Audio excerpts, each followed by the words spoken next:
दानव पृथ्वी के ऊपर लौट आए हैं, हम इसके बारे में सीख रहे हैं। प्रॉफिट ह्यूबर्ट एंजल जी हमें सिखा रहे हैं।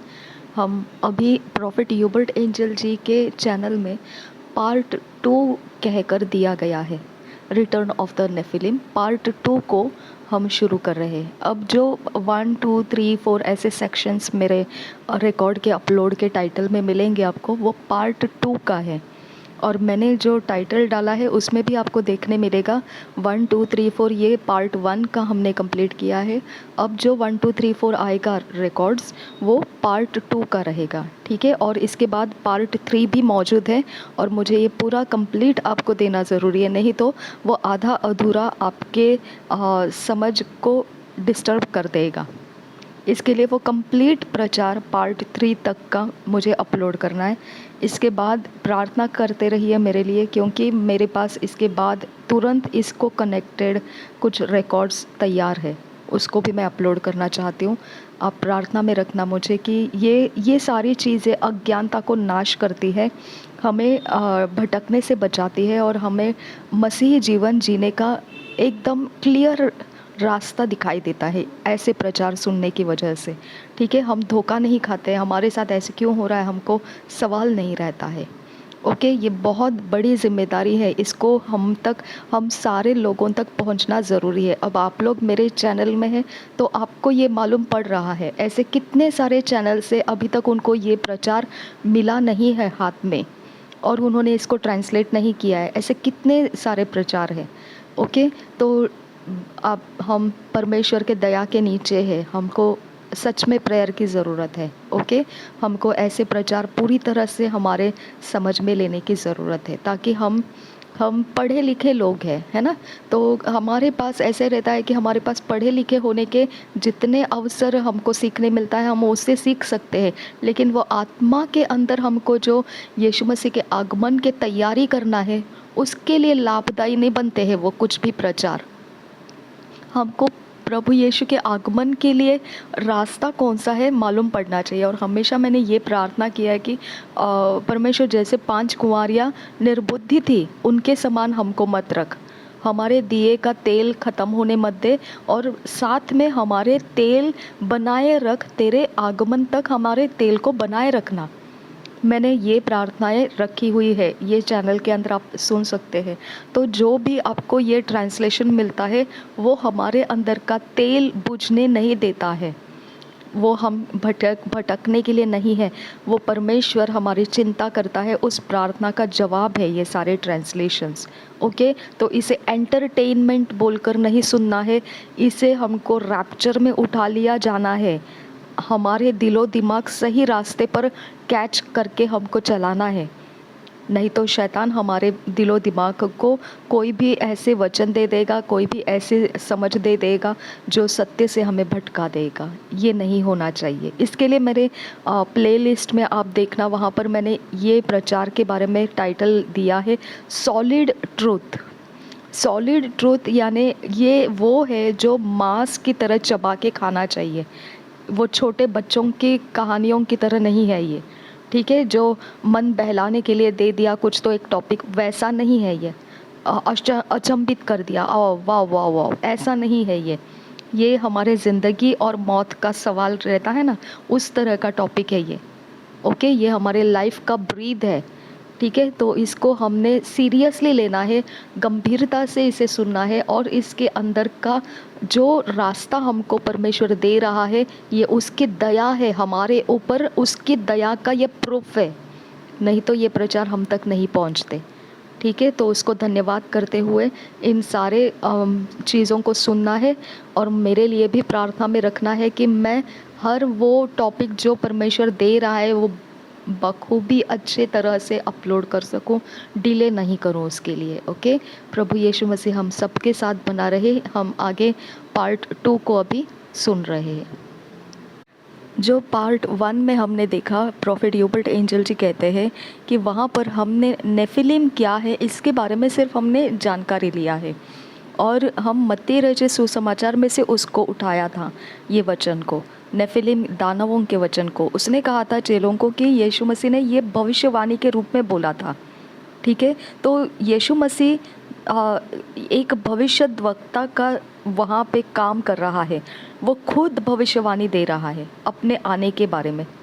ठीक है, तो आप इसको नज़रअंदाज नहीं कर सकते। ये किसी यशायाह या इसी ने उसने ऐसे भविष्यवाणी नहीं दिया, ये खुद यीशु मसीह भविष्यवाणी दे रहा है कि उसके आने के समय में आपको नूह का समय आता हुआ दिखाई देगा।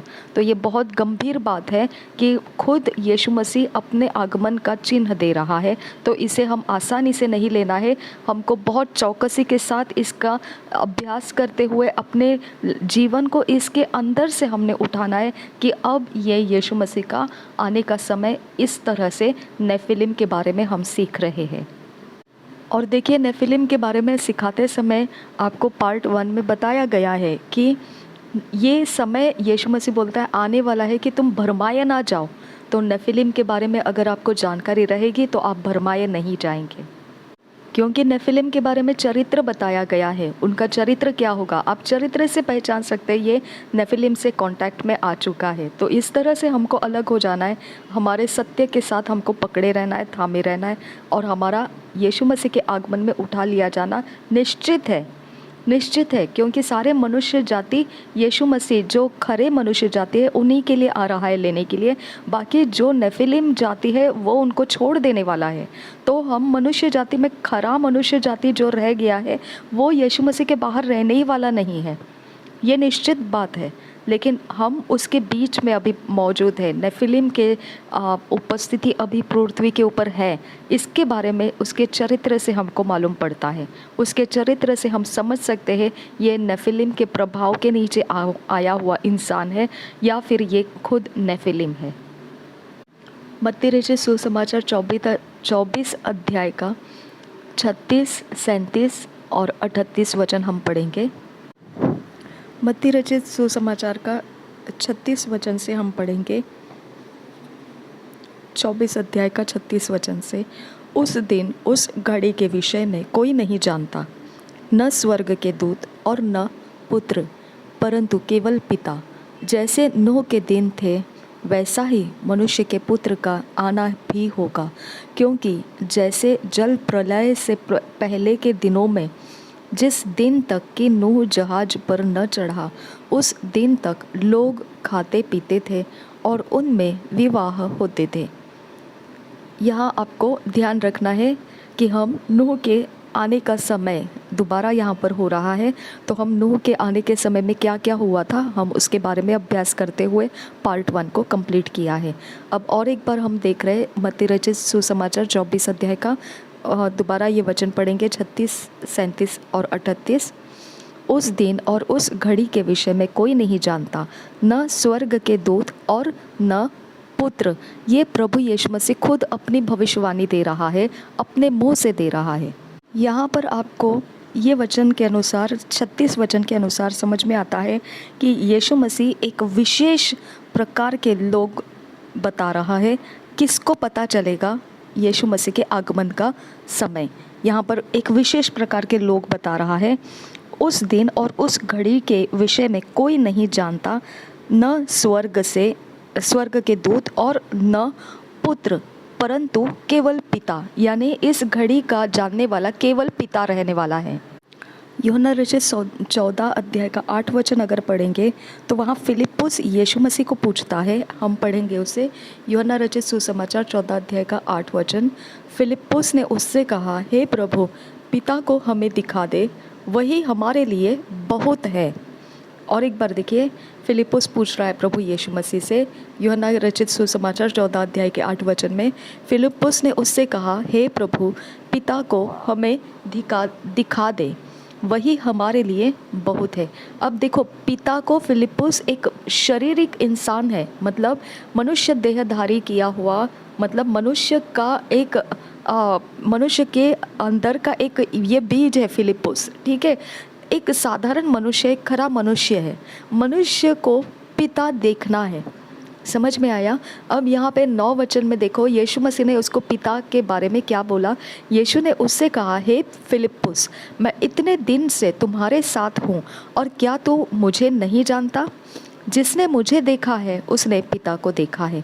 तो क्यों कहता है कि पिता को हमें दिखा, यानी प्रभु यीशु मसीह कह रहा है कि जिसने यीशु मसीह को देखा वो पिता को देख चुका है। और यहाँ 24 अध्याय मत्ती के उसमें बता रहा है कि जो मेरे आने का समय जानने वाला है वो स्वर्गदूत नहीं है, वो कोई मनुष्य जान नहीं सकता है, वो केवल और केवल पिता को ही उसका अधिकार है जानने का। यहाँ पर क्या लिखा है, उस दिन और उस घड़ी के विषय में कोई नहीं जानता, न स्वर्गदूत और न यीशु मसीह, परंतु केवल पिता जानता है। यानी उसने अपने आप को भी इसमें से अलग किया। लेकिन फिलिप्पुस ने जब पूछा पिता को दिखा, तो उसने वहाँ पे अपने आप को पिता के जगह पे दिखाया कि तुमने मुझे देखा है तो पिता को देखा। लेकिन जानकारी यीशु मसीह के आगमन की वो अपने आप को यहाँ से अलग करके दिखा रहा है। वो बोल रहा है ना स्वर्गदूत को मालूम है ना पुत्र को, यानी वो खुद को भी अलग कर लिया है, वो भी काबिल नहीं है इस बात को जानने के लिए। सिर्फ और सिर्फ पिता इसके बारे में जानता है। आपको खास ध्यान रखना है इस बात का। और ये खुद यीशु मसीह अपनी भविष्यवाणी से बता रहा है। वो खुद भी भविष्यद्वक्ता का वो उसके अंदर रोल था, कार्य था भविष्यद्वक्ता का। तो वो भविष्यद्वक्ता होते हुए ऐसे बोल रहा है कि उसको खुद को भी अधिकार नहीं है ये जानने का, ना स्वर्गदूतों को अधिकार है। वो जानने का अधिकार सिर्फ और सिर्फ पिता के पास है। वो फिलिप्पुस को इतना जता रहा था कि जो पिता है तो वो खुद मैं ही हूँ। यहाँ इतना उसने अपने बारे में फिलिप्पुस को प्रूफ करके दे रहा था कि जो पिता को तो देखना चाह रहा है वो मैं ही हूँ। तूने मुझे देखा तो पिता को देखा। लेकिन भविष्यवाणी में मत्ती रचित सुसमाचार के 24 अध्याय के 36 वचन में वो अपने आप को अलग करके बता रहा है। वो बोल रहा है पुत्र को भी नहीं मालूम पड़ेगा, वो सिर्फ पिता ही के पास उसकी जानकारी है। यहाँ पे आपको समझ में आना चाहिए, जिस यीशु मसीह को हम समझते हैं जानते हैं उस हिसाब से आपको ये जानकारी नहीं मिलेगी। आपको यीशु मसीह को पिता के अवस्था में जानना पड़ेगा, तब तुमको ये सारी जानकारी मालूम पड़ेगी। और फिर आगे के वचन में वो मसीहियों के लिए कहता है, जो मसीही वचन को जानते हैं, यीशु मसीह को जानते हैं, यीशु मसीह के पीछे पीछे चलते हैं, यीशु मसीह को मानते हैं, भरोसा करते हैं कि वो आने वाला है, उनके लिए अब ये 37 वचन कह रहा है। वो यीशु मसीह होते हुए कह रहा है, पिता होते हुए नहीं। ठीक है, वो यीशु मसीह होते हुए भविष्यद्वक्ता के रूप में वो बोल रहा है अपने आप के बारे में। जैसे नूह के दिन थे, तो अब मसीहों का काम क्या रह जाता है, नूह के दिन क्या था उसकी अभ्यास करना।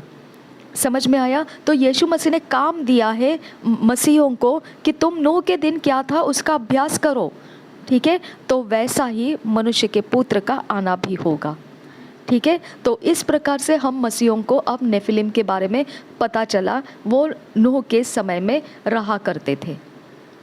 तो यीशु मसीह ने बोला वो खुद मतलब वो फिलिप्पुस को बोल चुका है, वो जिसने मुझे देखा उसने पिता को देखा। यानी यहाँ पर भी वो पिता को ही मालूम है, मतलब यीशु मसीह को ही मालूम है। लेकिन यीशु मसीह के रूप में जो लोग यीशु मसीह को फॉलो किए जा रहे हैं, ओके, उनके लिए यानी हम मसीहों के लिए ये बातें गुप्त रखी जाएगी।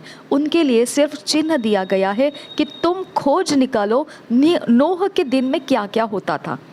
ठीक है, तो पिता ही है, यीशु मसीह खुद पिता ही है। लेकिन वो बोलता है तुम्हारे लिए मैं अब यीशु मसीह हूँ ना, तो मैं तुमको बता रहा हूँ कि मैं तुमको नहीं बता सकता कौन से समय मैं आने वाला हूँ, क्योंकि ये सीक्रेट रखा गया है। सिर्फ पिता जो है, पिता के अवस्था में जब मैं हूँ वहाँ मुझे पता है मैं कब आने वाला हूँ।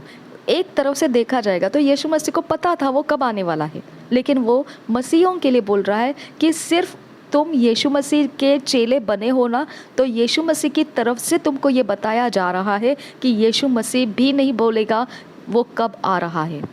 ठीक है, वो गुप्त में रखा हुआ है और वो केवल पिता को ही पता है। ठीक है, तो यीशु मसीह ने अपनी तरफ से चेलों को ये बताया तुम जाके अभ्यास करो नूह के दिनों में क्या होता था। और जैसे तुम नूह के दिनों में क्या होता था उसका अभ्यास करना शुरू करोगे, जैसे अभ्यास आप पूरा करते आते हो, आपको मैं प्राप्त हो जाऊंगा, आपको मेरा आना तुरंत मालूम पड़ जाएगा। in scripture that you need to be prepared.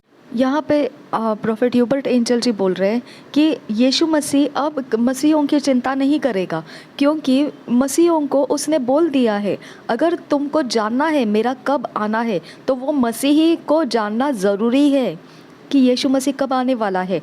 तो इसके लिए तुमको अभ्यास करना ज़रूरी है नूह के समय क्या क्या हुआ था, और इसके लिए जब तुम उठाए जाने का समय आ जाएगा तब तुम अनजान नहीं रहोगे कि ये ही वो समय था यीशु मसीह ने नूह का समय बोलकर रखा था। तो अभ्यास करना ज़रूरी है। नूह के समय क्या होने वाला था, क्या हुआ था, अभ्यास करना ज़रूरी है। अगर आप अभ्यास कर चुके हैं तो आपको यीशु मसीह का आगमन में उठा लिया जाने के वक्त तक आपको कोई भी जानकारी का कमी नहीं रहेगा, क्योंकि आपको वो सारी घटनाएं मालूम पड़ती रहेगी और वो घटनाएं के कारण आप अज्ञान नहीं रहेंगे और यीशु मसीह के उठा लिए जाने के समय में बराबर से आप उसके अंदर चलते हुए आप उठा लिए जाओगे। यीशु मसीह उनको जिम्मेदारी दे रहा है मसीहों को कि तुम अज्ञान मत रहिए, ठीक है, ये तुम्हारी जिम्मेदारी है। नूह के समय क्या क्या हुआ था तुम खोज निकालो। इसका मतलब क्या हो जाता है, यीशु मसीह कब आने वाला है इसकी जानकारी भी मसीहों के पास मौजूद है। समझ में आया? अगर उसने खोज निकाला तो, अगर उसने खोज नहीं निकाला तो वो मसीह नहीं है फिर, क्योंकि ये बात जो बोला है 37 वचन में उसने मसीहों के लिए ये चिन्ह दिया है, तुम्हारे लिए बोला है। ओके, तो इसकी वजह से ये जिम्मेदारी है हमारी कि इसको खोज निकालना है। यीशु मसीह का आगमन कब है दुनिया को नहीं मालूम पड़ेगा, ये मसीहों को दिया गया काम है। पवित्र वचन में लिखा हुआ है कि ऐसा नहीं हो कि हम अज्ञान रहे इस बात के बारे में कि यीशु मसीह का आगमन पहुंच चुका है, इसके बारे में अज्ञान नहीं रहना है हमको। अब हम मसीही हैं, इसके लिए अब हम जाएंगे उत्पत्ति के 6 अध्याय में। हमने तो पार्ट 1 में उसको देख लिया है, लेकिन अब हम उसके आगे दोबारा जाएंगे क्योंकि हम उसका अभ्यास ख़त्म नहीं किए हैं, उसके बारे में और भी जानकारी है हमारे पास। तो इसके लिए अब हम दोबारा जाएंगे उत्पत्ति के 6 अध्याय में। देखिए, हमारी समस्या ये नहीं है कि दानव कौन है, ये नहीं है, लेकिन हमारी समस्या ये है कि उस समय दानव मौजूद थे, ये बात ठीक है, लेकिन दानव उस बाढ़ के नीचे दानव के जो संतानें थी, ओके, जो दानव पुत्र जन्मे हुए थे, वो उस बाढ़ के अंदर बच कैसे गए? क्योंकि दाऊद ने जो सामना किया था गोलियात, वो दानव पुत्र ही था, ठीक है। तो ये तो बाढ़ के बाद का दानव पुत्र फिर आया कहाँ से था, ये सवाल है हमारे लिए। देखिए, दानव पुत्रों ने स्वर्गदूतों ने जो था, स्वर्गदूत जो नेफिलिम है, उन लोगों ने तो जान लिया था, वो स्वर्गदूतों ने, जो गिराए गए स्वर्गदूत थे, उन लोगों ने तो जान लिया था, जिसको इब्रानी में नफास कहा गया है, जो नेफिलिम है, ठीक है। उन लोगों ने तो जान लिया था कि किस प्रकार से पृथ्वी के ऊपर शादियाँ की जाती है, वैसा उन्होंने कर लिया। लेकिन अब ये मनुष्य जाति के रूप में उनके संतान तैयार हो गए थे। मनुष्य जो श्वास लेता है या जीव जंतु जो श्वास लेता है, उन सब देह को परमेश्वर ने उस बाढ़ को भेजकर मार डाला था, सिवाय नूह और कुछ प्राणियों को छोड़कर, कुछ जीव जंतुओं को छोड़कर, जो जहाज़ के अंदर लिया गया था, ठीक है। तो ये जो जनजाति है, जो दानव की जनजाति है, ये बाढ़ के पानी के अंदर मर गई होगी। तो फिर वहाँ दाऊद ने गोलियात जो दानव पुत्र है उसका सामना करने के वक्त दानव पुत्र वहाँ कैसा क्या रह गया, यानी उसकी पीढ़ी तो बाढ़ के नीचे मर जानी चाहिए थी। सिवाय नूह के कोई नहीं था पृथ्वी के ऊपर, नूह के परिवार के अलावा और कुछ जीव जंतुओं के अलावा कोई नहीं था। तो कोई लोग ऐसे बोल सकते हैं कि वो नूह के इसके अंदर ना, जहाज़ के अंदर परमेश्वर ने दानव पुत्रों को भी संभाल के रखा होगा।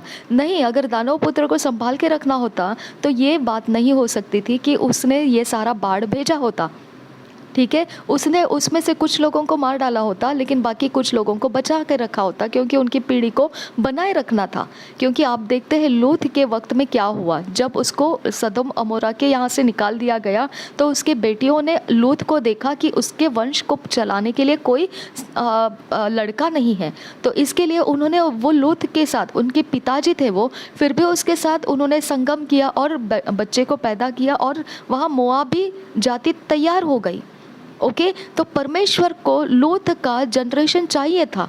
ठीक है, अब जाति तो तैयार हो गई, परमेश्वर बोलता है मैं घृणा करता हूँ मोआबियों से, लेकिन उन्हीं मोआबियों में से उसने रूत को निकाल के ले लिया, और वो यीशु मसीह की दादी के लाइन में, मतलब वो जनरेशन के अंदर उसको यीशु मसीह को लाने के लिए इस्तेमाल किया गया। आपको समझ में आता है? तो वो मोआबी परमेश्वर ने उस तरीके का व्यवहार को बंद कर दिया। तो यहाँ पे हम समझ सकते हैं कि अगर अगर परमेश्वर को दानव जातियों को संभालना है तो उसने वो वचन में दिया होता कि उस प्रकार से उन प्राणियों के अंदर दानव जाति को भी बचा के रखा था उसने, और जहाज में ले लिया था, ऐसा लिख दिया होता उसने, जैसे लूत के बारे में उसके बेटियों के बारे में लिख दिया है।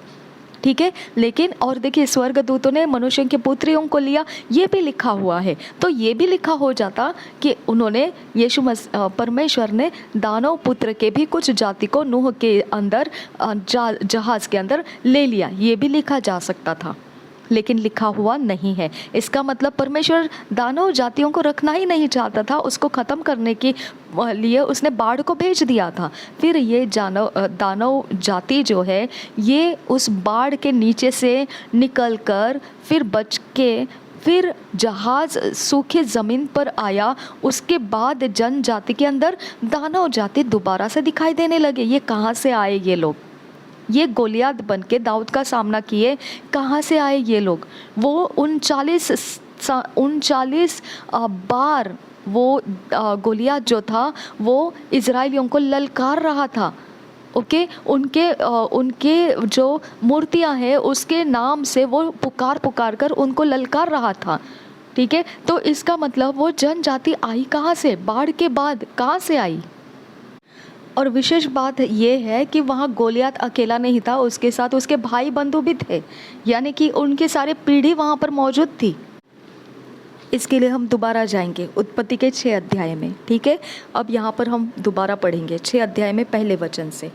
फिर जब मनुष्य भूमि के ऊपर बहुत बढ़ने लगे और उनके बेटियाँ उत्पन्न हुई, यहाँ विशेष लिखा गया है बेटियाँ उत्पन्न हुई, तब परमेश्वर के पुत्र ने मनुष्य की पुत्रियों को देखा। क्या लिखा है यहाँ पर? देखा। आपको ध्यान देना है, ये शब्द इंग्लिश में लिखा है सॉ, SAW, सॉ मतलब देखा। ठीक है, अब यहाँ पर अगर इंग्लिश में आदम और हवा के बारे में देखोगे तो वहाँ पे देखा ये शब्द नहीं है। इंग्लिश में वहाँ पर लिखा था एडम न्यू। ओके, न्यू लिखा है, यानी न्यू मतलब जाना।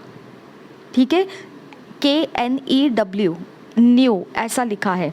ठीक है, इसका मतलब उसने जाना, लेकिन यहाँ पर स्वर्गदूतों ने देखा, सॉ, देखा ऐसा लिखा है। ठीक है, आपको दोनों में फ़र्क करना आना चाहिए। एडम के बारे में लिखा है जाना, न्यू ऐसा लिखा है, इसके लिए आबेल काइन की उत्पत्ति समझ में आती है, लेकिन यहाँ स्वर्गदूत ने सिर्फ देखा और उत्पत्ति कैसे हो गया? फिर आपको फ़र्क यहाँ पे ये शब्द में से मिलता है। मनुष्य जाति संगम करने के प्रक्रिया में से जन्म लेती है, यहाँ स्वर्गदूत ने सिर्फ देखा और उनकी जनजाति तैयार होने लगी। ऐसे कैसे हो सकता है? 4 अध्याय उत्पत्ति का देखिए, उसमें पहला वचन क्या लिखा है? देखिए, आबेल और काइन का जन्म कैसे हुआ। यहाँ पे उसकी प्रक्रिया में से ये शब्द लिया गया है। जब आदम अपनी पत्नी हव्वा के पास गया तब उसने गर्भवती होकर काइन को जन्म दिया। ठीक है, यानी पास गया। लेकिन यहाँ देखिए 6 अध्याय के जो वचन में हम पढ़ रहे हैं, दूसरा वचन, तब परमेश्वर के पुत्रों ने मनुष्यों की पुत्रियों को देखा कि वे सुंदर है और उन्होंने जिस जिस को चाहा उससे विवाह कर लिया। ठीक है, तो यहाँ पे आपको ध्यान देना है, आदम जो था हव्वा के पास गया तब वह गर्भवती हुआ, लेकिन यहाँ पे स्वर्गदूतों ने सिर्फ देखा और पत्नियों को बना लिया और उनकी उत्पत्ति हो गई। ये रहस्य की बात है।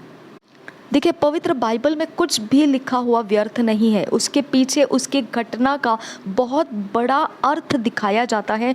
पास जाना यानी ये संतति तैयार करने की प्रक्रिया को दिखाता है।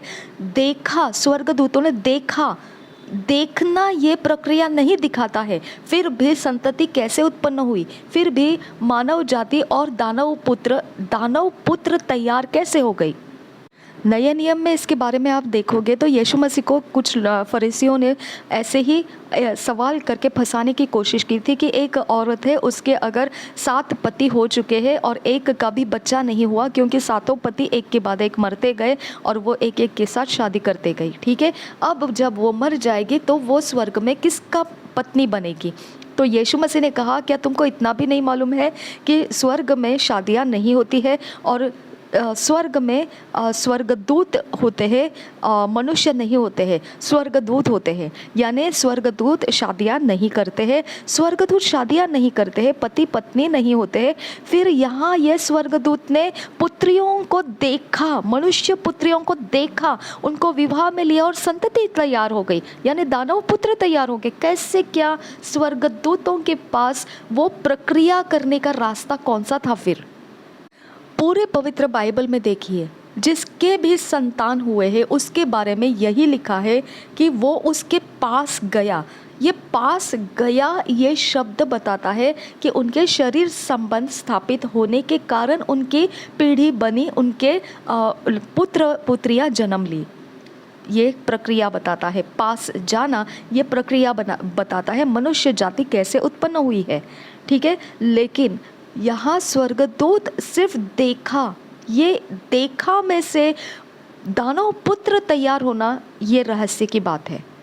अगर देखा SAW 100 ये प्रकार का अगर शब्द को हम अपने दिमाग से सोचेंगे तो इसका मतलब है जांच पड़ताल की उन्होंने, परखा उन्होंने, उसके बारे में जानकारियाँ ली उसकी उन्होंने। ठीक है, उन्होंने ये सिर्फ किया कि उन्होंने देखा सिर्फ कि टटोला, जानकारी लिया, उसके बारे में कुछ जानकारियाँ इकट्ठी की, देखा, टटोला, सिर्फ उसको समझा, ये मतलब बनता है, वो प्रक्रिया अलग बनती है।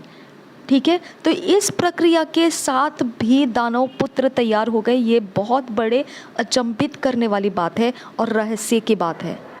अब देखिए, पवित्र बाइबल में ये कहीं नहीं लिखा है कि उन्होंने संगम किया, प्रक्रिया हुई और फिर बाद में उनके पुत्र बने। ऐसा कुछ भी बाइबल में लिखा हुआ, पवित्र बाइबल में लिखा हुआ हमको नहीं मिलता है। इसके लिए हम इसके बारे में तो कुछ बोल ही नहीं पाएंगे क्योंकि इसकी कोई जानकारी ही नहीं है। लेकिन संतति तो हो गई है, दानव पुत्र तो आ चुके हैं इस पृथ्वी के ऊपर। दानव पुत्र उस समय रहा करते थे, दानवों की जाति उस समय रहा करती थी। मनुष्य जाति अलग थी और दानवों की जाति अलग थी, लेकिन मनुष्य के समान दिखते थे, चलते थे, फिरते थे, उठते थे। लूत के वक्त में आपने देखा था कि जो स्वर्गदूत है उनके साथ वो संगम करने के लिए लोग मारपीट करते हुए आए थे और वो ज़बरदस्ती कर रहे थे, जबकि लूत ने बोला मनुष्य पुत्रियाँ मैं तुमको देता हूँ।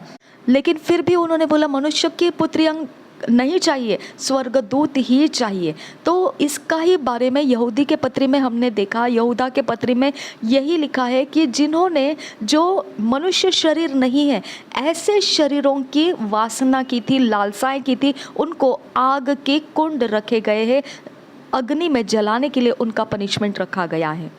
ठीक है, तो ये वही तरह से हुआ कि ये स्वर्गदूतों के साथ संगम कैसे कर सकते हैं, क्योंकि यीशु मसीह ने कहा स्वर्गदूतों के पास ऐसा कोई काम नहीं है जो शादियों में किया जाता है, ऐसा कोई भी व्यवहार नहीं है। क्योंकि वैसा फरीसियों ने पूछा था यीशु मसीह से कि स्वर्ग में फिर वो स्त्री किसकी पत्नी बनेगी। 7 भाइयों से उसने शादियाँ की थी, एक भी जिंदा नहीं रहा, आखिरी में वो खुद भी मर गई, तो अब वो किसकी पत्नी कहलाएगी। तो यीशु मसीह ने कहा कि वहाँ पे कोई शादियाँ नहीं होती है, वहाँ पे पति पत्नी का व्यवहार किया नहीं जाता है, यानी संतति उत्पन्न करने का कोई वहाँ जरिया नहीं है। ठीक है। तो फिर स्वर्गदूतों ने ये मनुष्य पुत्रियों के साथ संगम किया कैसे, और दानव पुत्र तैयार कैसे किए उन्होंने, वो जन्मे कैसे।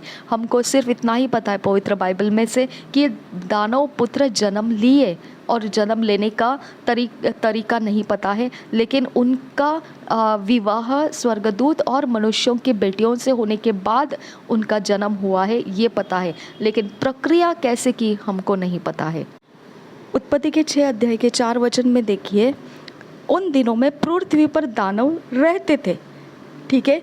यानी वहाँ पर ये दानव जाति जो स्वर्गदूत और मनुष्यों के पुत्रियों के संबंध से जन्मे हुए दानव जाति, जैसे आदम हवा से जन्मे हुए मनुष्य जाति थी, वैसे स्वर्गदूत और मनुष्य पुत्रियों के साथ संगम में जन्मे हुए दानव जाति भी यहाँ मौजूद थी, ठीक है। उन दिनों में यानी नूह के दिनों में ये दानव जाति भी मनुष्य जाति के साथ रह रही थी। प्रोफेट ह्यूबर्ट एंजल जी बता रहे हैं कि आपको बता दिया है कि परमेश्वर ने वो बाढ़ नूह के समय में क्यों भेजा था। अब आपको मालूम है कि दानव जाति वहाँ पर मौजूद थी, और उनकी वजह से 6 अध्याय के 12 वचन में आप देख सकते हैं परमेश्वर बोलता है उनके कारण पृथ्वी एकदम करप्ट हो चुकी है, भ्रष्ट हो चुकी है, उनके रास्ते भटक चुके हैं, दुष्टता से भर चुके हैं, ठीक है। अब यहाँ वो दानव पुत्रों की जाति तैयार हो चुकी है, इसकी वजह से वो बाढ़ को दे दिया था। लेकिन देखिए अगर आगे जाएंगे आप, इस बाढ़ के बाद जब मनुष्य जाति शुरू हो गई थी, तब परमेश्वर ने इजराइलियों को कहा था, जिस देश में मैं तुमको भेज रहा हूँ उस देश के अंदर के सब कुछ को तुम मार डालो, ठीक है। वहाँ पे यहाँ तक बोला गया था कि उनके जो प्राणी पशु है और अगर दूध पीते बच्चे भी है तो उसको भी मार डालो। समझ में आया? तो परमेश्वर ऐसी क्रूरता की आज्ञा कैसे दे सकता है इस्राएलियों को? क्यों दे सकता है? क्योंकि वो जानता था कि दानव जाति पृथ्वी के ऊपर मौजूद है और वो दानव जाति को पहचानता है, और वो दानव जाति को इजराइलियों के साथ की ज़मीन में रहने नहीं देना चाहता था। इसकी वजह से उसने उस ज़मीन के ऊपर से इजराइलियों को बोला, सब कुछ जो भी जीव जंतु है सब कुछ को मार डालो, इवन दूध पीते बच्चे को भी मार डालो, ये बोला। तो क्या परमेश्वर क्रोध में था, या परमेश्वर हम सोचे कि बहुत दुष्ट है? नहीं, वो मनुष्य खरी जाति के साथ है, वो दानव जातियों के साथ नहीं है। वो दानव जातियों को नूह के समय में भी बाढ़ से मार चुका था, अब इसके बाद भी वो मारता ही जा रहा है। दानव जाति को परमेश्वर ने यीशु मसीह के आगमन के बाद भी मार डालने के लिए ही छोड़ के रखा है, और जो मनुष्य ऐसे दानव जातियों के अंदर अपनी लालसाएं रखते हैं, उन मनुष्यों के लिए अग्नि का कुंड रखा गया है। यानी खरी मनुष्य जाति भी अगर ऐसे लालसाओं में होगी जो स्वर्गदूतों के साथ संबंध स्थापित करते हैं, तो फिर आप समझ जाइए उनके लिए भी यही दिया गया है पनिशमेंट के रूप में, तो वो भी दानव जातियों में काउंट किए जाएंगे। इसके लिए ये सोचो मत कि हम मसीही है इसकी वजह से हमारे लिए कोई परेशानी नहीं है। नहीं, यीशु मसीह ने विशेष कहा है, तुम भरमाए नहीं जाना, ठीक है। तुम सत्य से भरमाए नहीं जाना, तुमको सत्य मालूम पड़ गया है, इससे भरमाए नहीं जाना। क्यों बोला उसने ऐसा? क्योंकि हमारे मनुष्य जाति में और दानव जातियों में कोई फर्क नहीं रहने वाला है। वो एकदम मनुष्य के रूप रंग सब कुछ उठना बैठना हमारे साथ मिली जुली लोगों की वो जाति रहेगी। तो आपको कितना फ़र्क करना मुश्किल होगा। आपने शायद से उन जाति के लोगों से आपने शादी ब्याह भी करके रखा होगा, आपके उन जातियों के अंदर पीढ़ियाँ चली भी गई होगी, आपको क्या पता है इसके बारे में, है ना। तो इसके लिए परमेश्वर बोलता है, मैं सिर्फ उन लोगों को मार रहा हूँ जो दानव जातियाँ हैं, ठीक है। जो दानव जातियाँ हैं उसके साथ परमेश्वर नहीं है, जो परमेश्वर है वो खरे मनुष्य जाति के साथ है। आपको समझ में आया ये बात? अब यहाँ पर दानव जाति के बारे में विशेष शब्द लिखा जाता है ऐसा, इसका मतलब बनता है कि वो पृथ्वी पर जन्माए गए बच्चे, इसका मतलब दूसरे का ही जन्मने का भी उनका पॉसिबिलिटी है, ठीक है। इसकी वजह से उनको कहा गया है कि ये जो जाति है, दानव जाति है, ये पृथ्वी के ऊपर जन्माई हुई जाति है, यानी वो और कहीं पर भी जन्माए जाते हैं। अभी आपको ऐसे बहुत सारे नेशनल ज्योग्राफिक चैनल पर मिलेंगे या कोई प्रकार के ऐसे मैगजीन्स है उसके अंदर भी आपको आर्टिकल्स देखने को मिलेंगे जहाँ पर ये जनजाति के बारे में बहुत विस्तार से फ़ोटोज़ वगैरह खींच के बताया गया है, उनके ज़मीनें बताई गई है, ये जनजाति कहाँ पर है, उनको खोज मिल चुकी है इसके बारे में। और इसीलिए हम मसीहों को समझ में आना चाहिए कि यही वो आखिरी समय है जहाँ अब यीशु मसीह का आगमन निश्चित हो चुका है। तो सिर्फ कुछ ऐसे घटनाएं घटती है जैसे भूकंप हुआ, ये हुआ, वो हुआ, इसकी वजह से ही सिर्फ आखिरी दिन आए हैं, ये मतलब नहीं है। इससे भी गहरी बात है कि जनजाति जो है वो दानव जाति भी पृथ्वी के ऊपर आने वाली है और वो आ चुकी है। वो बहुत गहरी बात है। दानव जाति असली में मनुष्य जाति नहीं है। खरी मनुष्य जाति आदम हव्वा के ओर से आई हुई वो मनुष्य जाति है, लेकिन दानव जाति स्वर्ग के दूतों ने मनुष्यों की पुत्रियों से किया हुआ ब्याह, वहाँ से जन्मे हुए बच्चे जो है वो दानव जाति है। देखने में वो बिल्कुल मनुष्य जाति के रूप में, समानता में, काम में सब कुछ वैसे ही दिखेंगे, लेकिन उनकी कुव्वत जो है वो मनुष्यों के जातियों के समान नहीं रहेगी। और देखिए प्रभु यीशु मसीह ने बताया भी कि वो उस दानव जाति के साथ मुकाबला किया है। आपने पढ़ा है उसे जब वो अब्राहम को कह रहा था कि तुम्हारा पिता शैतान है और तुम उसकी ही सुनते हो, इसीलिए तुम मुझे मार डालना चाहते हो। तो ये वहाँ दानव जाति का सामना किया था उसने। अब हम 6 अध्याय का 12 वचन पढ़ेंगे। उत्पत्ति का 6 अध्याय का 12 वचन। उत्पत्ति का 6 अध्याय का 12 वचन। और परमेश्वर ने पृथ्वी पर जो दृष्टि की तो क्या देखा कि वह बिगड़ी हुई है। देखिए बिगड़ी यानी करप्ट, इंग्लिश में इसे लिखा है करप्ट और हिंदी में लिखा है बिगड़ी। बिगड़ी यानी करप्ट, यानी इसका अर्थ बनता है शक्कास। शक्कास यानी टेढ़े मेढ़े चाल चलने वाले, सीधे खरे मनुष्य जाति के चाल चलने वाले नहीं, टेढ़ी मेढ़ी चालें चलने वाले, भटकाए गए चाल चलने वाले। ठीक है, जो सीधाई का, खराई का मार्ग है उससे भटका दिए गए जो मार्ग है वो मार्ग चलने वाले, ऐसे लिखा है। जो खरे मनुष्य जाति के मार्ग है, चाल चलन है, बुद्धि है, ज्ञान है, समझ है, अब उसमें मिलावट हो चुकी है और ऐसे मार्ग होने लगे हैं जो ना मनुष्य जाति है और ना शैतान है। वो दोनों के मिक्सचर जाति यानी वो टेढ़ी मेढ़ी जाति बन गए हैं। वो प्रकार के चाल चलन पृथ्वी के ऊपर शुरू हुए थे उस समय। आप इसके अंदर एक ध्यान से देखेंगे तो वहाँ लिखा है कि ये टेढ़ी मेढ़ी चालें किसने लाई थी? उन्होंने लाई थी। उन्होंने मतलब किसने? वो दानव जाति के बारे में बोला जा रहा है। यहाँ लिखा है और परमेश्वर ने पृथ्वी पर जो दृष्टि की तो क्या देखा कि वह बिगड़ी हुई है, क्योंकि सब प्राणियों ने पृथ्वी पर अपना अपना चाल चलन बिगाड़ लिया था। और उन्हीं टेढ़ी मेढ़े मार्गों को चलने वाले लोगों के बारे में ये परमेश्वर वचन में दिया है कि मैंने ऐसी जाति तैयार नहीं की थी जो ना शैतान की ओर से और ना मनुष्य की ओर से, वो दोनों के मिक्सचर में चल रही है। ऐसी जाति मैंने तैयार नहीं की थी, ऐसे चाल चलन मेरे नहीं थे। ये ऐसा शब्द शक्कास यानी बिगड़ा हुआ चाल चलन, यहाँ पे ये शब्द, ऐसा शब्द क्यों लिखा गया? बिगड़ी हुई रास्ते चल रहे थे, ऐसे क्यों लिखा गया था? क्योंकि ये समझ में आ जाएगा मसीहों के लिए है ये, क्योंकि हम मसीह उसको परख सकते हैं कि नेफिलिम जाति कौन है और असली मनुष्य जाति कौन है। ठीक है। शाबेर खल्लर बहा का सिखंबर खुल्लर हासियांदुरा। Thank you Jesus. जब आपको ऐसे प्रकार के कैरेक्टर मिल जाते हैं जो ना शैतानी ना मनुष्य, लेकिन सारे टेढ़े मेढ़े चाले मिक्सचर में चल रहे हैं, तो आप समझ जाइए कि ये वही जाति है जो दानव जाति है। या तो उनके प्रभाव के नीचे मनुष्य होगा, तो प्रभु यीशु कहता है कि उनको अगर तुम सुसमाचार सुनाओगे तो वो मान लेंगे और तुम्हारे तरफ से वो यीशु मसीह के भेड़ बन जाएंगे, क्योंकि वो दानव जाति नहीं है। लेकिन अगर वो दानव जाति है तो उनके सामने जितने बिन बजाओ वो मानने वाले नहीं हैं। उनके सामने जितना आप छाती पीट कर रो रो कर उनके लिए आप बोलो, पश्चाताप करो, टाट ओढ़ लो अपने लिए, वो मानने वाले नहीं हैं। ये फ़र्क है। समझ में आया? जो मनुष्य खरी मनुष्य जाति है उसका मन पिघल जाएगा, सुसमाचार की तरफ वो आ जाएगा, लेकिन जो दानव जाति है वो कभी भी आपके सुसमाचार सालों साल आप देते रहो इसको, वो बदलने वाले नहीं हैं।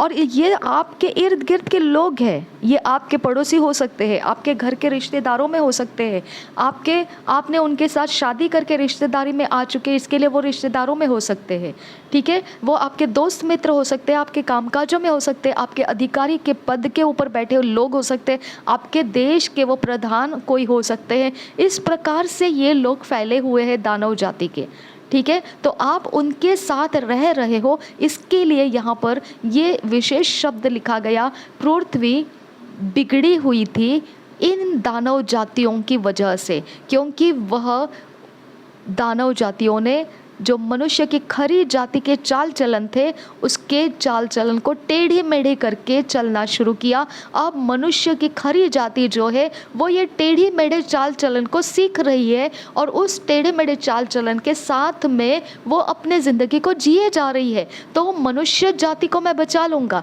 यानी नूह के जो परिवार थी वो खरी मनुष्य जाति थी, उसको उन्होंने बचा लिया, लेकिन जो सच में दानव जाति थी उनको उसने पानी के नीचे मार डाला था। देखिए, इसके लिए आपको बहुत आश्चर्य हो जाता है कि एक इंसान होके ऐसी हैवानियत कैसे कर सकता है, एक इंसान होके इतने दुष्टता कैसे कर सकता है। आपको बहुत बार सवाल आ जाता है कि ऐसा इंसान कैसे कर सकता है, इतना गिरा हुआ कैसे हो सकता है। और आपको समझ में आया, ये चरित्र जो है इसी को शकास कहा गया है, इसी को बिगड़ी हुई चाल कहा गया है। और ये बिगड़ी हुई चाल आई कहाँ से है? नेफिलिम जाति के वजह से आई है, दानव पुत्र जाति है, उसके कारण मनुष्यों की खरी जाति जो है उन्होंने भी ये चाल चलन को सीख लिया। और जो पढ़े लिखे लोग रहते हैं वो तो ऐसे ही बात करेंगे कि ऐसा कैसे हो सकता है, इस प्रकार की घिनौनी सोचे लोगों के मन में आती कैसे है, क्योंकि पढ़ाई लिखाई किया हुआ इंसान को सरलता से मनुष्य की खरी जाति के अनुसार ज्ञान मिल चुका होता है, उसके चाल चलन में सीधाई और खराई उतरी हुई होती है, इसके लिए वो आराम से पहचान लेता है ये तो मूर्ख इंसान है, ये तो टेढ़ी मेढ़ी चाले चल रहा है। अरे वो टेढ़ी मेढ़ी चाले नहीं चल रहा है, वो दानव पुत्र की जातियों के चाले चल रहा है। और ऐसे लोग और दानव जाति ये दोनों जानते हैं कि वो सच में सही नहीं चल रहे, उनको खुद को भी इसके बारे में जानकारी होती है, तभी तो वो मनुष्यों के बीच में भी टेढ़ी मेढ़ी चालें चल के जी लेते हैं, क्योंकि उनको वो पश्चाताप नहीं होता है कि सीधाई के खराई के रास्ते हम नहीं चल रहे हैं। वो उसके अंदर जानते हुए भी वो ऐसे ही भ्रष्ट मार्ग चलेंगे जो शैतान का और स्वर्गदूतों ने जो मिश्रित जाति तैयार की है उनके टेढ़े मेढ़े चाल का वो यहाँ पे पूरी तरह से जिम्मेदारी के साथ जिएंगे, क्योंकि उनको उससे कोई लेना देना नहीं है। सीधाई और खराई का मार्ग क्या है? ये क्या है? ये दानव पुत्रों की जनजाति से बिगड़ी हुई चाल जो है वो खरे मनुष्यों ने भी सीख लिया। इसके लिए आपको खरे मनुष्यों के साथ होते हुए भी एक दूसरे के साथ रहना मुश्किल हो जाता है। आप देखिए, प्राणियों के बीच में आप देख सकते हैं, प्राणियों को इकट्ठे रखा था नूह के जहाज में और कोई किसी के साथ लड़ नहीं रहा था, लेकिन यहाँ पे आप देख सकते हैं मनुष्य जाति एक दूसरे के साथ लड़ते हैं और मनुष्य जाति एक दूसरे के साथ संबंध में ठीक से नहीं रहते हैं, प्रेम से नहीं रहते, शांति से नहीं रहते। ये क्या है? ये दानव जाति से बिगाड़ कर लाया हुआ जो तरीका है, उसके कारण ये मनुष्य जाति के अंदर का तनाव है। अब समझ में आया? क्योंकि देखिए, जब बाबेल का टावर बनाया जा रहा था तब क्या हुआ था? तब वहाँ परमेश्वर ने बोला था इनके सोच समझ बहुत एक है, ये जो भी ठानेंगे वो करेंगे।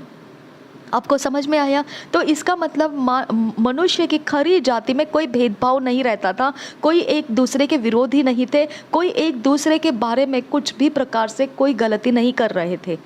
समझ में आया? लेकिन क्या हो गया यहाँ पे वही समझ में आना है आपको। जो बिगड़े हुए दानव पुत्र है, दानव पुत्रों ने अपने चाल चलन को खरे मनुष्य जातियों के समझ के ऊपर डाल दिया है, वो उस मार्ग को ले चुके। और फिर अब हम देखते हैं कोई मनुष्य सीधाई खराई के रास्ते से बहुत आराम से चल लेता है, लेकिन बुराई को जब देखता है तब वो उखड़ जाता है, दुखी हो जाता है, इसका मतलब क्या है? बुराई जो कर रहे हैं उनको पता नहीं है क्या वो बुराई कर रहे हैं? उनको भी पता है। क्या उनको पता नहीं है सिधाई और खराई के रास्ते कैसे चलते हैं? उनको पता है, लेकिन प्रभाव दानव पुत्रों का उनके ऊपर ज़्यादा है। इसकी वजह से वो दानव पुत्रों की हरकतें कर रहे हैं। और आप समझते हैं कि मेरा पति ऐसा क्यों है, मेरे बच्चे ऐसे क्यों हो रहे हैं, मेरे घर परिवार में ऐसा क्यों है? ये दानव पुत्रों का अफेक्ट आप देख रहे हैं।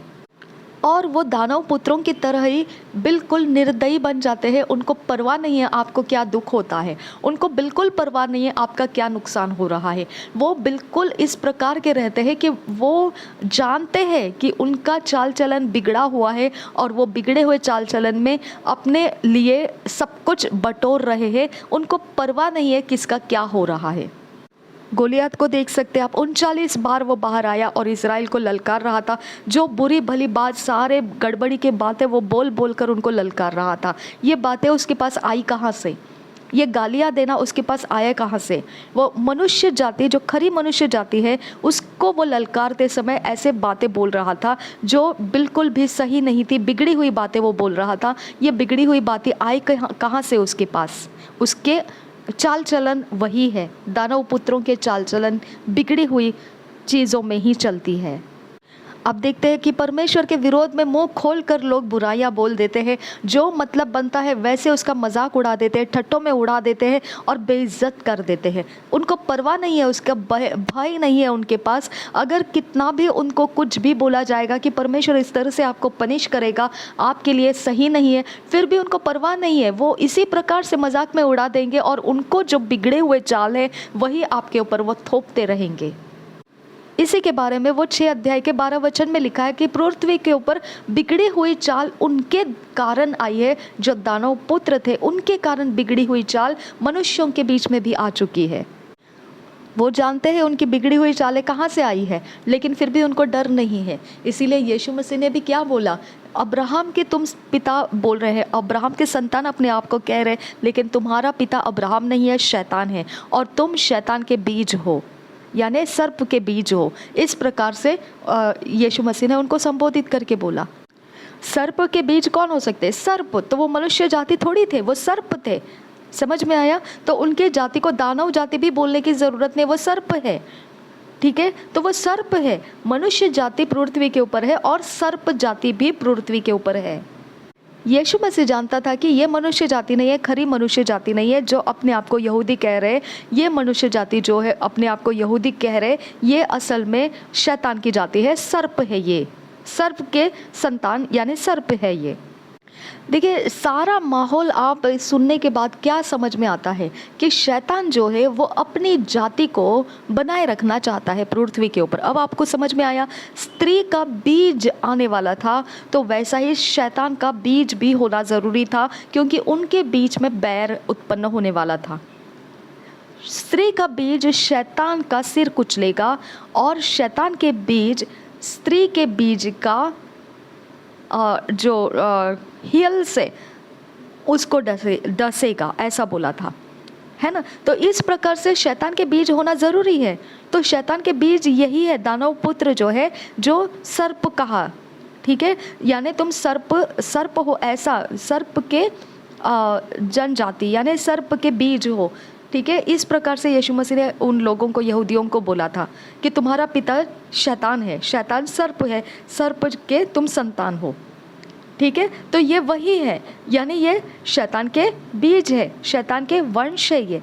तो शैतान के वंश को भी पृथ्वी पर होना है, तभी तो सर्प के बीज कहलाए जाएंगे। और दूसरा, स्त्री का बीज जो है वो मसीही लोग है। यीशु मसीह के द्वारा जो चल रही वंश है वो मसीही लोग है। तो सर्प के बीज बिगड़ी हुई चाल कर रहे हैं और मसीह का जो बीज है वो सीधाई और खराई के जनजाति में गिनती किया गया है।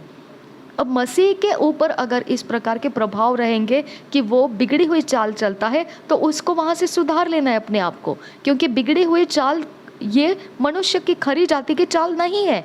तो एक साधारण मनुष्य इस प्रकार के काम नहीं करता है। समझ में आया आपको? तो मनुष्य के चाल इस प्रकार से बिगड़ी हुई क्यों दिखती है? क्योंकि दानव पुत्र के प्रभाव, सर्प जाति, सर्प के वंश इस पृथ्वी के ऊपर मौजूद है, जो मनुष्यों के बीच में चलते फिरते हैं, मनुष्यों की तरह दिखते हैं, लेकिन वो सर्प की जातियां हैं और उनकी चालें बिगड़ी हुई है। ये बिगड़ी हुई चाल का प्रभाव मनुष्यों के ऊपर आ जाता है और मनुष्य फिर बिगड़े हुए चाल चलता है। इसके लिए हमको बिगड़े हुए चाल नहीं चलना है। मसीह शुद्ध खरी मनुष्य जाति के सीधाई खराई के मार्ग यीशु मसीह ने सिखाया है, उसी मार्ग से चलना है, क्योंकि परमेश्वर बिगड़े हुए चाल से घृणा रखता है। क्योंकि वो दानव पुत्रों के चाल थे और वो दानव पुत्रों के साथ बिल्कुल भी नहीं है, तो आपके साथ भी वो नहीं रहेगा जब आप बिगड़े हुए चाल चल रहे हैं। तो इसके लिए हम बोलते हैं परमेश्वर दयालु है, लेकिन दानव पुत्रों के लिए नहीं। ठीक है, तो आपको समय रहते ही अपने चरित्र को सीधा कर लेना है, क्योंकि परमेश्वर मनुष्य के खरी जाति के साथ व्यवहार रखता है और उनके ऊपर वो दया करता है और उसकी दया के कारण हम नाश नहीं हुए हैं। ठीक है, तो इसके कारण हम जीवित हैं। तो हमारा सीधाई और खराई का मार्ग पकड़ लेने का अवसर हमें समझ लेना है और जल्दी से हमने उन दानव पुत्रों के उठाए हुए सारे चाल चलन को छोड़ देना है, क्योंकि परमेश्वर उस चाल चलन के साथ नहीं रहता है। उसकी दया के कारण हम आज भी हैं। तो ये समझते हुए हमें मसीही जीवन में सीधाई और खराई के रास्ते में आना है। देखिए, इसलिए आप देखते हैं कि पौलुस की पत्री में भी आपने पढ़ा होगा कि शरीर के काम तो प्रकट है। तो शरीर के काम यानी बिगड़े हुए चाल, तो वहाँ पे बहुत सारे नाम लिखे हैं और यीशु मसीह ने भी बोला है कि जो हृदय में से निकलता है वही मनुष्य को अशुद्ध करता है। यानी बिगड़ी हुई चाल कहाँ पर है? मनुष्य के हृदय के अंदर है। उसको सिर्फ प्रभाव चाहिए, अगर वो प्रभाव मिल गया तो वो उस चाल में चला जाता है। तो आपको कितना सतर्क रहना है मसीही होने के बाद में। सीधाई खराई का चाल चलना ये मनुष्य के खरी जाति की अवस्था है, बिगड़े हुए चाल चलना मनुष्य की अवस्था नहीं है। इसीलिए पौलुस ने बोला, ये भ्रम में मत रहो कि तुम बिगड़ी हुई चाल चलते रहोगे और मसीही कहलाओगे अपने आप को और तुम स्वर्ग के राज्य में प्रवेश करोगे। ये बिल्कुल नहीं हो सकता है। आपको यहाँ पे दानव जाति को समझना है, क्योंकि दानव जातियों को स्वीकारा नहीं गया है परमेश्वर के राज्य में। आप अगर बदल नहीं सकते हैं तो दानव जातियों में आपका काउंटिंग हो जाएगा, क्योंकि परमेश्वर ने आपको अपनी मर्जी के लिए छोड़ दिया है। आपको याद करना है, लूत के समय में मनुष्यों को छोड़ दिया गया था, तो मनुष्यों ने क्या किया? स्वर्गदूतों से संबंध स्थापित करने के लिए जिद लगाई थी। समझ में आया? तो मनुष्यों की जिद को परमेश्वर रोकेगा नहीं, वो आपको बिगड़ी हुई चाल चलने से रोकेगा नहीं, लेकिन ध्यान रखिए कि परमेश्वर आपको स्वीकारेगा भी नहीं। समझ में आया? जब आपको पश्चाताप आता है, जब आपको समझ में आता है कि नहीं मैं ये कर रहा हूँ सही नहीं कर रहा हूँ, तो आपको वहाँ तुरंत बाहर निकलना है और मनुष्य के सीधाई और खराई के रास्ते को पकड़ के रखना है। इसीलिए यीशु मसीह ने बोला कि तुम भरमाए मत जाओ। जब तुमको पश्चाताप आ गया फिर तुम उस पश्चाताप से बाहर निकल मत जाओ, क्योंकि तुमको निकलने के बहुत अवसर रहेंगे, तुमको उस अवसर के लिए मर जाना पड़ेगा। समझ में आया? जिम्मेदारी तुम्हारी है। यीशु मसीह कहता है, जब मैं दोबारा आऊँगा क्या मुझे विश्वास मिलेगा इस पृथ्वी के ऊपर? क्योंकि परमेश्वर का प्रेम ठंडा पड़ गया होगा पृथ्वी के ऊपर।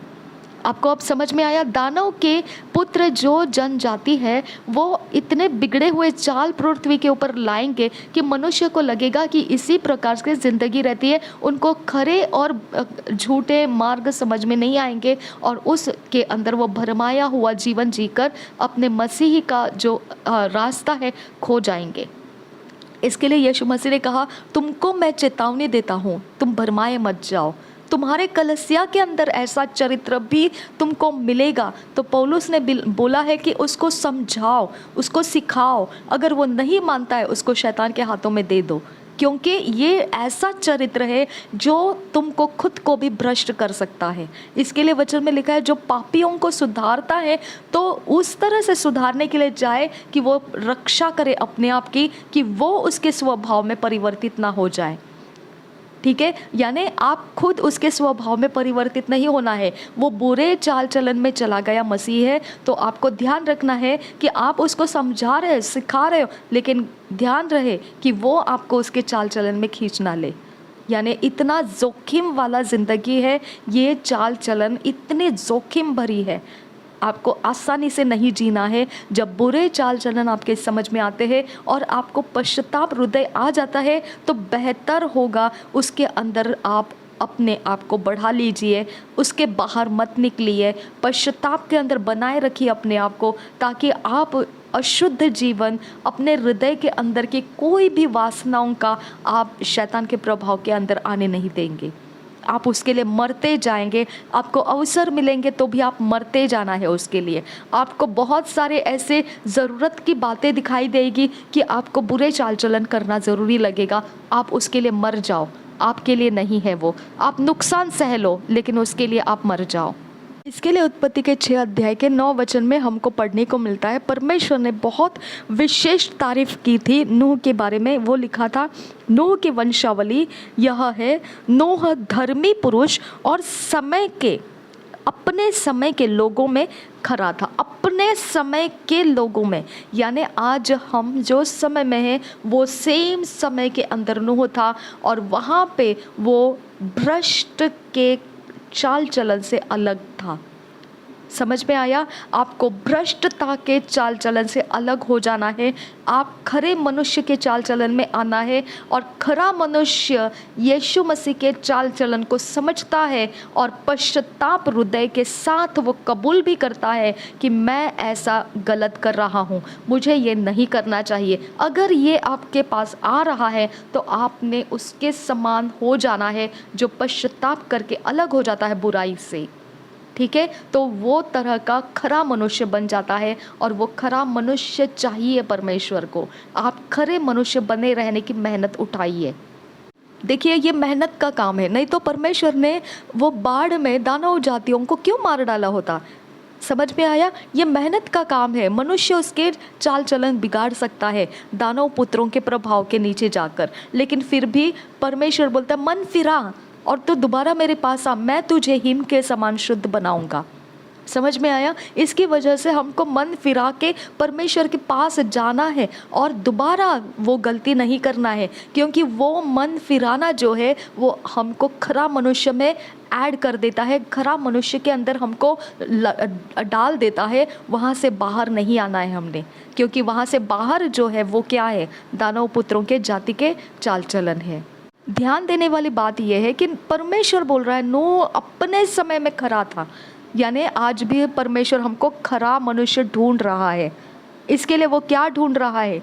आराधकों को ढूंढ रहा है, सच्चाई और आत्मा के साथ आराधक को ढूंढ रहा है। यानी वो जानता है कौन सा मनुष्य वो बुरा करने में आनंद करता है और अपने आप को बुराई में बनाए रखना चाहता है। पश्चाताप का अवसर मिलने के बाद भी वो पश्चाताप में आनंद नहीं लेता है, वो दोबारा बुराई करने में आनंद लेता है। वो मनुष्य कभी भी आपको परमेश्वर में ऊंचा जाता हुआ नहीं मिलेगा, क्योंकि परमेश्वर ढूंढता है और उसने नूह को ढूंढ के निकाला। उसने सब जन आपको अच्छे परमेश्वर के अच्छे काम करते हुए ऊंचे में दिखाई नहीं देंगे। क्यों नहीं दिखाई देंगे? क्योंकि वो सिर्फ खरे मनुष्य को ढूंढता है, और जब खरा मनुष्य मिलता है तो खरे मनुष्य के ही परिवार के अंदर के लोगों को भी वो ढूंढ लेता है। और वो तरह से आप देख सकते हैं कि यीशु मसीह जब जन्म लिया तो उसके ब्लड लाइन को, खरा मनुष्य को उसने पकड़ के रखा था। वो ब्लड लाइन में शैतान के कोई भी व्यवहार होने नहीं दिए थे। इसके लिए परमेश्वर हमको पश्चाताप हृदय देता है, क्योंकि वो खरा मनुष्य का ब्लड लाइन को पश्चाताप हृदय देगा, दानव जाति को नहीं देता है वो। समझ में आया? तो हमने पश्चाताप हृदय प्राप्त करना, इसका मतलब हम खरे मनुष्य में, जाति में इन्वॉल्व किए गए हैं, समझे गए हैं। इसके लिए पश्चाताप हृदय हमको मिलता है। दानव जाति को पश्चाताप हृदय नहीं आता है।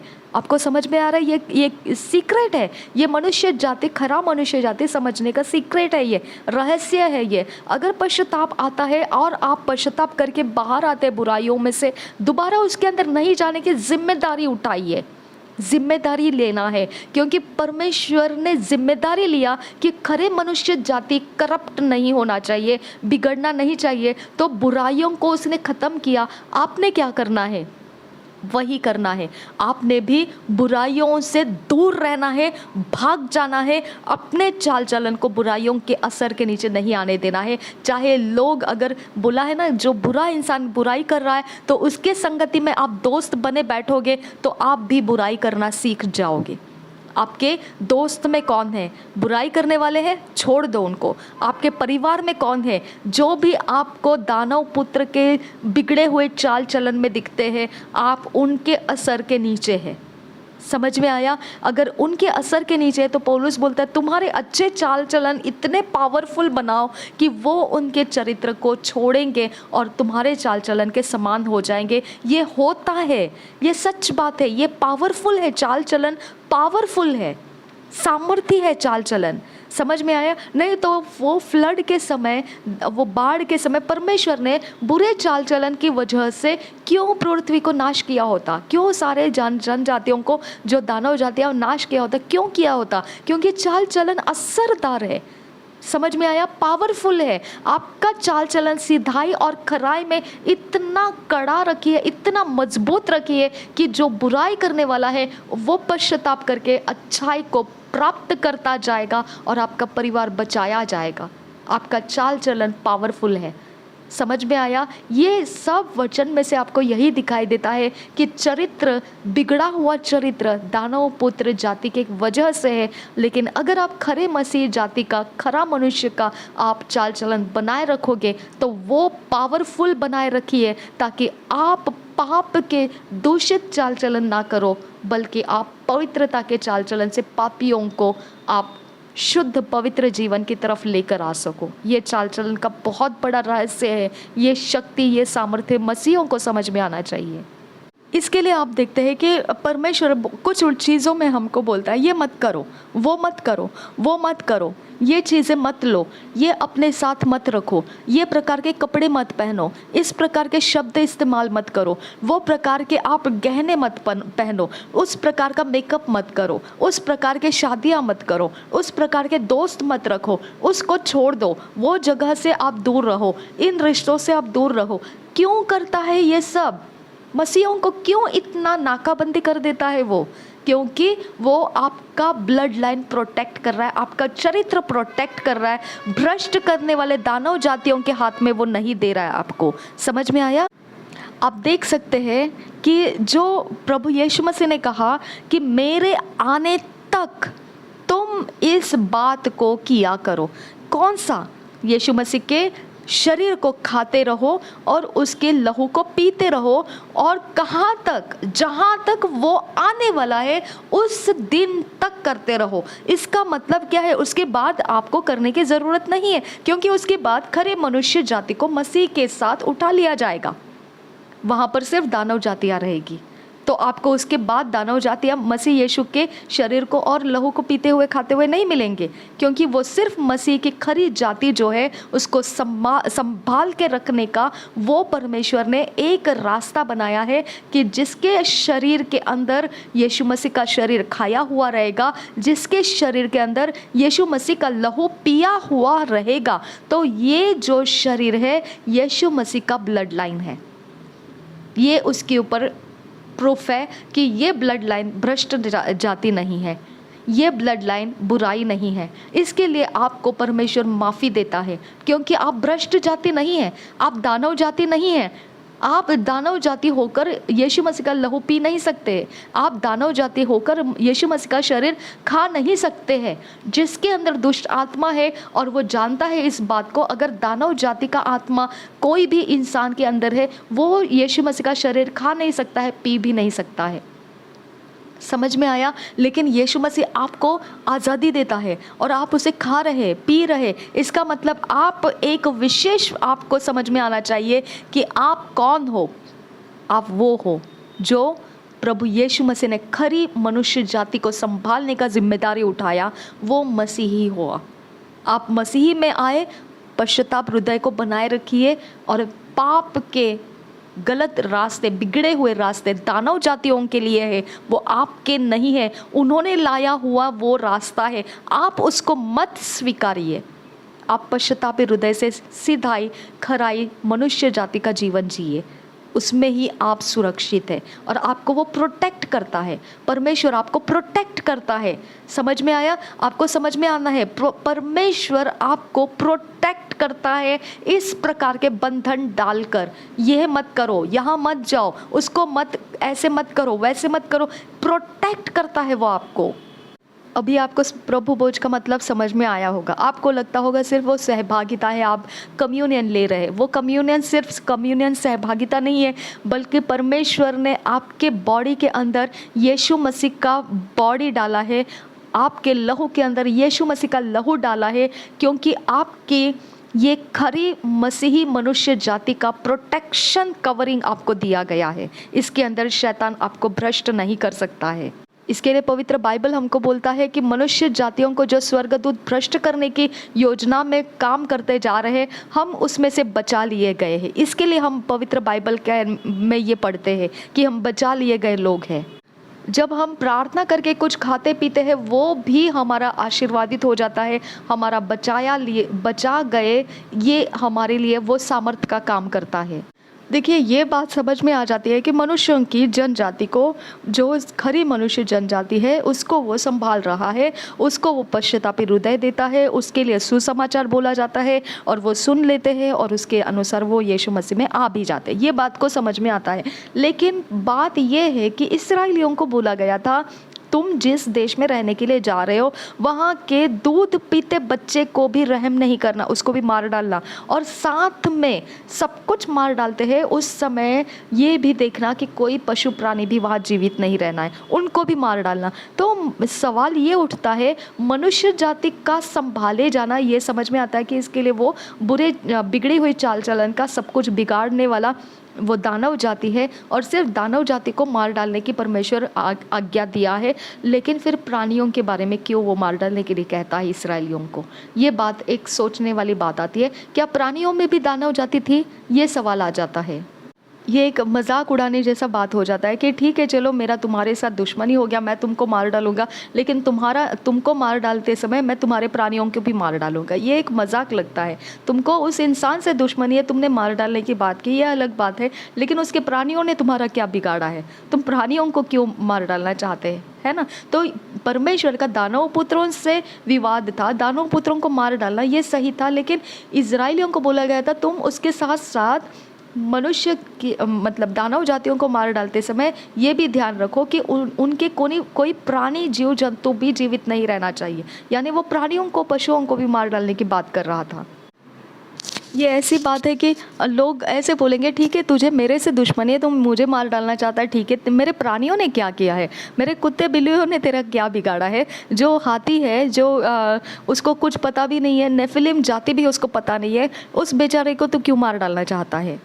तो क्या हम ऐसा समझे कि नेफिलिम जो है वो सिर्फ मनुष्यों के बेटियों के साथ विवाह करने की वजह से पैदा नहीं हुए, बल्कि ये स्वर्गदूतों ने प्राणियों के साथ भी इसी प्रकार का कुछ जनजाति को तैयार किया है, संगम करके। ये समझ में आता है, क्योंकि ये जनजाति का जब बढ़ाव होता है, वहीं पर वो जातियों को मार डाला जाता है।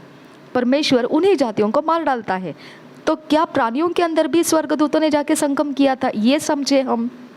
यहाँ पे आपको बिगड़ा हुआ चाल चलन को समझना पड़ेगा। आज आप कितने सारे अखबारों में अगर आप खोज करोगे, कितने सारे देश के अंदर आपको ऐसे एक लॉ पास किया हुआ मिलेगा जहाँ पर प्राणियों के साथ मनुष्य रह सकता है और उनके साथ वो शरीर संबंध स्थापित कर सकता है। आपको समझ में आया ये बिगड़ी हुई चाल? यानी आपका ये बिगड़ा हुआ चाल, जो मनुष्य की खरी चाल है, उसके अंदर बिगड़े हुए चाल के जो जातियाँ तैयार हुई है, जो इस प्रकार के संबंध रख कर तैयार हुई है, तो वो भी परमेश्वर कहता है कि उनके लिए तुम प्राणियों को भी नहीं छोड़ना। उन जातियों के साथ, दानव पुत्र के जातियों के साथ तुम उन प्राणियों को भी मार डालना। अब हम देखिए 3 वचन से आगे पढ़ते जाएंगे, उत्पत्ति के 6 अध्याय के 3 वचन से आगे पढ़ते जाएंगे। आपको वहाँ मालूम पड़ेगा कि आखिरी में आपको मालूम पड़ेगा कि प्राणियों को क्यों नाश किया गया, क्योंकि प्राणियों को भी स्वर्गदूतों ने भ्रष्ट किया था। आप देखेंगे, हम पढ़ेंगे 3 वचन से आगे, 6 अध्याय का 3 वचन से आगे हम पढ़ते जा रहे। तब यहोवा ने कहा, मेरा आत्मा मनुष्य से सदा लो विवाद करता न रहेगा, क्योंकि मनुष्य भी शरीर ही है। उसकी आयु 120 वर्ष की होगी। उन दिनों में पृथ्वी पर दानव रहते थे, और इसके पश्चात जब परमेश्वर के पुत्र मनुष्य की पुत्रियों के पास गए, तब उनके द्वारा जो पुत्र उत्पन्न हुए वे शूरवीर होते थे। अब यहाँ पर आपको वो पास गए इस बात को लिखा गया है, लेकिन आपने यीशु मसीह से सुना है स्वर्गदूतों के पास शादी करने का ऐसा कोई भी शरीर का अंग नहीं रहता है। ठीक है, तो इसकी वजह से शूरवीर पैदा कैसे हो गए? वो स्वर्गदूत उनके पास जाने से मतलब उनके पास कुछ तो ऐसा होना चाहिए जो मनुष्यों के साथ वो संगम करके पैदा कर सकते हैं। तो ये तो स्वर्गदूत ऐसे नहीं रहते हैं। यीशु मसीह ने खुद बोला कि स्वर्ग के अंदर स्वर्गदूत ऐसे नहीं रहते हैं। स्वर्गदूतों को वैसा काम दिया गया नहीं है, उनके वैसे अंग भी नहीं हैं। ये एक बात यहाँ पर आपको मालूम पड़ती है। और 5 वचन आगे देखिए, यहोवा ने देखा कि मनुष्यों की बुराई पृथ्वी पर बढ़ गई है, और उनके मन के विचार में जो कुछ उत्पन्न होता है वह निरंतर बुरा ही होता है। और यहोवा पृथ्वी पर मनुष्य को बनाने से पछताया, और वह मन में अति खेदित हुआ। तब यहोवा ने कहा, मैं मनुष्य को जिसको मैंने सृष्टि की है पृथ्वी के ऊपर से मिटा दूंगा। क्या मनुष्य, क्या पशु, क्या रेंगने वाले जंतु, क्या आकाश के पक्षी, सबको मिटा दूंगा, क्योंकि मैं उनके बनाने से पछताता हूँ। परंतु यहोवा के अनुग्रह की दृष्टि नूह पर बनी रही। अब आगे देखिए 9 वचन से आगे, नूह की वंशावली यह है। नूह धर्मी पुरुष और अपने समय के लोगों में खरा था, और नूह परमेश्वर ही के साथ साथ चलता रहा। और नूह से शेम और हाम और येपेत नामक 3 पुत्र उत्पन्न हुए। उस समय पृथ्वी परमेश्वर की दृष्टि में बिगड़ गई थी। आपको समझ में आया? यहाँ पर स्वर्गदूतों ने जो भ्रष्टता लाई थी, उनके चरित्र चाल चलन जो थी, उसके कारण ये परमेश्वर बोल रहा है अब जो मनुष्य किया जा रहा है, यानी खरी मनुष्य जाति को भी उसके अंदर इन्वॉल्व किया गया, तो ये सारे बिगड़ चुके थे सिवाय नूह के। समझ में आया? सिवाय नूह और उसके परिवार के ये सारी जनजाति बिगड़ी हुई थी। आगे देखेंगे, उस समय पृथ्वी परमेश्वर की दृष्टि में बिगड़ गई थी और उपद्रव से भर गई थी। 12 वचन देखिए, और परमेश्वर ने पृथ्वी पर जो दृष्टि की तो क्या देखा कि वह बिगड़ी हुई है, क्योंकि सब प्राणियों ने पृथ्वी पर अपना अपना चाल चलन बिगाड़ लिया था। किसने बिगाड़ लिया था? प्राणियों ने। आपको समझ में आया? यहाँ पर आप देखिए, प्राणियों का भी बिगड़ जाने की बात कर ली थी। सिर्फ मनुष्य जाति ही बिगड़े गए दानव पुत्रों के कारण ऐसा नहीं लिखा था, बल्कि यहाँ पे प्राणियों की बात भी छेड़ी गई है। 13 वचन देखिए, तब परमेश्वर ने नूह से कहा, सब प्राणियों के अंत करने का प्रश्न मेरे सामने आ गया है, क्योंकि उनके कारण पृथ्वी उपद्रव से भर गई है। तो बिगड़ी हुई चाल चलन के लोगों के साथ आप अपना घर बसेरा शांति सुख के समाधान की आशा करते हुए नहीं बना सकते हैं। आपको समझ में आया? बिगड़े हुए चाल चलन के साथ खराई का मनुष्य जीवन जिंदा नहीं जी सकता है, वो मर जाएगा उसके अंदर। आपको समझ में आया? इसके लिए आपका मन हो जाता है डाइवोर्स ले लेने का, इसके लिए आपका मन हो जाता है रिश्तेदारों से अलग होने का, इसके लिए आपका मन हो जाता है जॉब छोड़ देने का, क्योंकि वहाँ पे जो बुराइयाँ हैं वो उपद्रव करती है, यानी आपका सुख समाधान छीन लेते हैं वो लोग। आपको समझ में आया? आपके शांति के, खराई के, सिधाई के मार्ग को वो कुचल देते हैं, आपको पूरी तरह से बेहाल करके छोड़ेंगे वो, क्योंकि उनके अंदर दया नहीं है। उनके चाल चलन बिगड़ी हुई क्यों है? क्योंकि दानव पुत्र की जातियां जो है वो इस भ्रष्ट चाल चलन से चलती है, और उनके बीच में खरे मनुष्य जाति जीवन जी नहीं सकते हैं। आपको ठोक ठोक के बता रहे हैं कि यहाँ पे खरे मनुष्य जाति सीधे खराई से जीने वाले ऐसे बुरी हरकतों के जिंदगियों के साथ मेल बांट के जी नहीं सकते हैं। समझ में आया? तो देखिए परमेश्वर बोलता है कि ऐसी जनजाति तैयार हो गई है। और देखिए यहाँ पे क्या लिखा है, 13 वचन को दोबारा देखिए। तब परमेश्वर ने नूह से कहा, सब प्राणियों के अंत करने का प्रश्न मेरे सामने आ गया है। तो इसके लिए आप क्या कर देते हैं? डाइवोर्स ले लेते हैं। आप क्या कर देते हैं? परिवार से दूर हो जाते हैं। आप क्या करते हैं? दोस्तों मित्रों के साथ, सहेलियों के साथ संबंध तोड़ के अलग हो जाते हैं। आप क्या करते हो? जो भी आपके सही खरी चाल चलन को बिगाड़ने का प्रयास करता है, उपद्रव हो जाता है, खत्म हो जाती है बात वहाँ पर, है ना? तो इस तरह का वो रिश्ते, इस तरह के मनुष्यों के बीच में हमारे बात फैलती है कि हम किसके साथ उठते बैठते हैं, वो हमारे चाल चलन को बताता है। किसी के साथ आप गहरे मन जोड़ कर रहेंगे, लेकिन अगर उसके अंदर आपको बुराई दिखने लगेगी, आप तुरंत सावधानी बरतने लगते हैं, उसमें से आप अलग होने के लिए रास्ता निकालते हो। क्यों ऐसा? क्योंकि आपको कुछ तो वहाँ महसूस हो जाता है, समझ में आता है कि कुछ तो बिगड़ा हुआ है यहाँ पर, जो मेरे लिए सही नहीं है। ठीक है, आप उससे अलग हो जाते हैं। आप अलग हो जाओ, कोई परवाह नहीं है, लेकिन आप किसके साथ मन जोड़कर खराई के साथ जीते हो? आप ध्यान दीजिए, आप किसी के साथ नहीं जी सकते हैं, सिर्फ यीशु मसीह के साथ आप जीते हैं वैसा। क्योंकि हर एक मनुष्य के अंदर हृदय के गहराई में कुछ ना कुछ तो ऐसा है जो आप सहन नहीं कर सकते हैं, जिसके संगति में आपको आनंद नहीं आएगा, आपको उपद्रव कर देगा वो। समझ में आया आपको? तो उपद्रव ये कारण बनता है कि परमेश्वर बोलता है कि मैं इसके लिए वो जनजाति को ख़त्म कर रहा हूँ जो दानव पुत्र है, उनके बिगड़े हुए चाल चलन से चल रहे मनुष्य जाति के साथ दानव पुत्रों को भी, जिनके अंदर श्वास है। देखिए आगे विशेष प्रकार के नाश करने का उसने एक बताया है। किसको नाश करने जा रहा है वो? यहाँ पे लिखा है, इसलिए मैं उनको पृथ्वी समेत, यानी सिर्फ उनको ही नाश नहीं करेगा, पृथ्वी के साथ वो नाश करने वाला है। ठीक है, तो अब नूह का समय में पृथ्वी के साथ नाश किया गया था। समझिए ये समय सेम टू सेम यीशु मसीह के आने के वक्त है, यानी यहाँ पर भी वही होने वाला है।